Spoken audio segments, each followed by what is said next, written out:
అనంతపురం జిల్లా కన్నంపల్లిలో MSME park ఏర్పాటుకై సేకరించబడినటువంటి భూమి పరిహారంకు సంబంధించి చెక్కుల పంపిణీ కార్యక్రమాన్ని నిర్వహించారు. కార్యక్రమానికి ముఖ్య అతిథిగా ఎమ్మెల్యే బండారు శ్రావణి హాజరై రైతులకు చెక్కులు పంపిణీ చేశారు. మొత్తం భూమి 142.96 ఎకరాల్లో 22 ఎకరాలకు సంబంధించి 4.5 కోట్ల పరిహారం రైతులకు అందించడం జరిగిందంటూ కూడా ఆయన తెలియజేశారు. ఇక ఎంఎస్ఎంఈ పార్క్ ఏర్పాటుతో యువతకు పెద్ద ఎత్తున ఉపాధి అవకాశాలు వస్తాయని తెలియజేశారు. ప్రభుత్వం ముఖ్యమంత్రి నారా చంద్రబాబు నాయుడు గారి పరిపాలనలో ఎంత వేగంగా ఈ రోజు ప్రతి నియోజకవర్గంలో కూడా అభివృద్ధి కార్యక్రమాలు జరుగుతూ ఉన్నాయో మనం అందరం కూడా చూస్తా ఉన్నాం.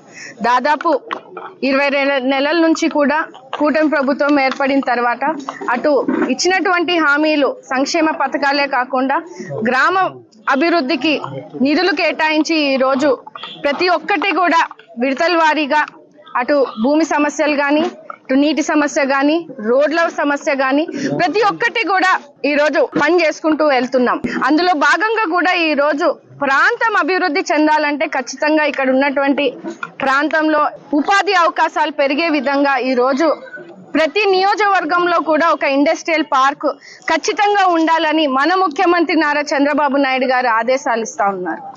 అందులో భాగంగా కూడా సింగనమల నియోజకవర్గంలో గార్లదిన్నె మండలం కనుంపల్లి గ్రామంలో దాదాపు 138 ఎకరాల్లో ఏపీఐఐసి తరఫున మనం ఏదైతే ఇండస్ట్రియల్ పార్క్ ని పెడదామని సర్వే చేసి ఈ రోజు దాన్ని గ్రౌండ్ చేసే కార్యక్రమంలో భాగంగా కూడా అక్కడ ఉన్నటువంటి భూముల్లో కూడా ఎంతో మంది స్థానికంగా రైతులు ప్రజలు కొన్ని ఏళ్ల నుంచి కూడా అక్కడ సాగు చేసుకోవడం, ప్రభుత్వ భూమి అయినప్పటికీ కూడా కొన్ని దశాబ్దాల నుంచి కూడా అక్కడ పంట వేసుకొని చెట్లు వేసుకొని దాని నుంచి వచ్చేటువంటి డబ్బును వాళ్ళు బతికే పరిస్థితి. కూటమి ప్రభుత్వం